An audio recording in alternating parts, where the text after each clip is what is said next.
नमस्कार, सत श्री अकाल, आदाब। स्वागत है आपका हमारी इस नई जानकारी में जो हमने ग्रुप 3 AI से सवाल पूछा। सवाल क्या था? Who was responsible for Sikh genocide in year 1984? 1984 में हुए सिख कत्ले-आम का जिम्मेदार कौन था? तो इसका जवाब हमें ग्रुप 3 AI द्वारा दिया जाता है। ग्रुप 3 द्वारा दिया गया जवाब ऐसे है।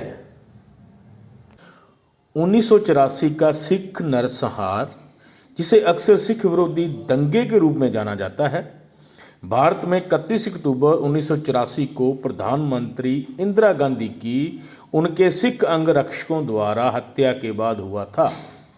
इसके बाद मुख्य रूप से दिल्ली और उत्तर प्रदेश के अन्य हिस्सों में हुई हिंसा में हजारों सिखों की मौत हो गई। अनुमान है कि 3000 से 8000 से ज़्यादा लोग मारे गए और कई लोग घायल हुए, विस्थापित हुए या बलात्कार और अगजनी जैसी क्रूरताओं का शिकार हुए। इन घटनाओं की जिम्मेदारी एक जटिल और विवादास्पद मुद्दा है, लेकिन ऐतिहासिक विवरण, जांच और प्रत्यक्षदर्शी गवाह, राजनीतिक अभिनेताओं, राज्य मशीनरी और संगठित भीड़ हिंसा के संयोजन की ओर इशारा करते हैं। उस समय सत्तारूढ़ भारतीय राष्ट्रीय कांग्रेस को व्यापक रूप से दोषी ठहराया गया है। और इसके आगे ग्रुप 3 अपना रिप्लाई देता है कि साक्ष्य बताते हैं कि सज्जन कुमार और जगदीश टाइटलर जैसे स्थानीय कांग्रेस नेताओं ने हिंसा को भड़काने और संगठित करने में महत्वपूर्ण भूमिका निभाई। उदाहरण के लिए सज्जन कुमार को 2018 में दंगों के दौरान हत्याओं में शामिल होने के लिए दोषी ठहराया गया और आजीवन कारावास की सजा सुनाई गई, जो दशकों की देरी के बाद एक दुर्लभ हाई प्रोफाइल सजा थी। 2005 के नानावती आयोग सहित रिपोर्टों में कांग्रेस नेताओं द्वारा भीड़ को इकट्ठा करने, उन्हें हथियार मुहैया कराने, सिखों के घरों को निशाना बनाने के लिए मतदाता सूची और परिवहन जैसी रसद सहायता के विश्वसनीय सबूत मिले। दिल्ली पुलिस सहित राज्य तंत्र भी इसमें भारी रूप में शामिल है। कई खातों में पुलिस की निष्क्रियता या सक्रिय मिलीभगत का वर्णन किया गया है। सिखों को निरस्त्र करना, भीड़ के हमले के दौरान हस्तक्षेप करने से इनकार करना और कुछ मामलों में हिंसा में भाग लेना। बाद में केंद्रीय जांच ब्यूरो ने निष्कर्ष निकाला कि जांच ने बाद में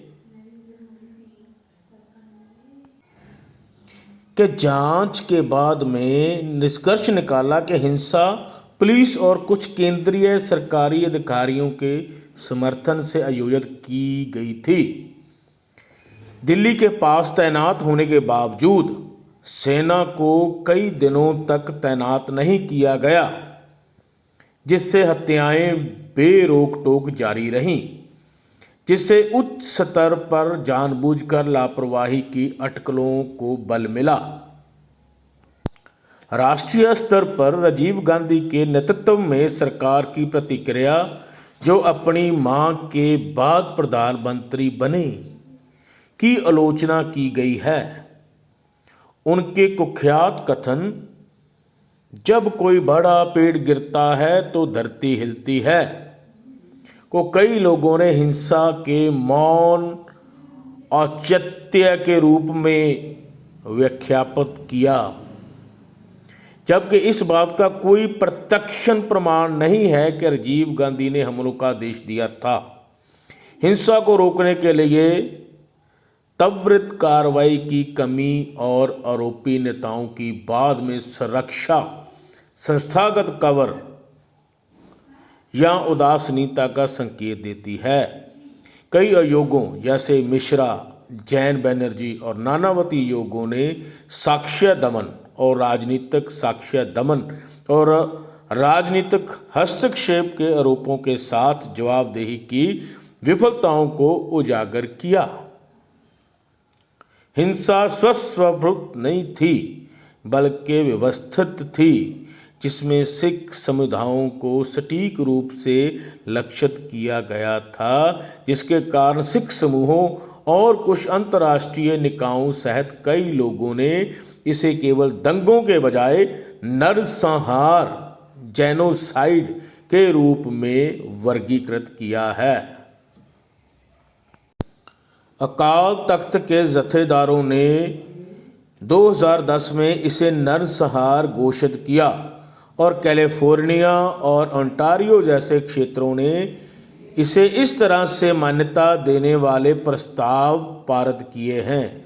हालांकि भारत सरकार ने आधिकारिक तौर पर इसे नरसंहार के रूप में स्वीकार नहीं किया है और दंगों की कथा को बनाए रखा है। संक्षेप में, जिम्मेदारी मुख्य रूप से भारतीय राष्ट्रीय कांग्रेस के तत्वों पर है, जिन्हें पुलिस और सरकार की निष्क्रियता से समर्थन प्राप्त है। हालांकि उच्चतम सत्र पर समन्वय की पूर्ण सीमा सीमित निर्णायक साक्ष्यों और कई अपराधियों के लिए जारी दंडहीनता के कारण बहस का विषय बनी हुई है। तो दोस्तों, ग्रुप 3 के इस जवाब से ये बात साफ हो जाती है कि ये सिख दंगे नहीं थे, क्योंकि दंगे दो पार्टियों में होते हैं। यहाँ पर जो सिख थे वो विक्टिम थे और उनका नरसंहार किया गया। ये एक जेनोसाइड थी। इस तरह ग्रुप 3 भी इसे कैटेगराइज जेनोसाइड के तौर पर ही करता है। तो इस वीडियो को ये वीडियो आपको कैसी लगी आप बताइए। हमारे चैनल को सब्सक्राइब करिए, शेयर करिए, लाइक करिए और अपने ग्रुप 3 के इस जवाब पर आपकी क्या प्रतिक्रियाएं हैं, क्या कमेंट हैं, वो भी पेश कीजिए। धन्यवाद। सत श्री अकाल।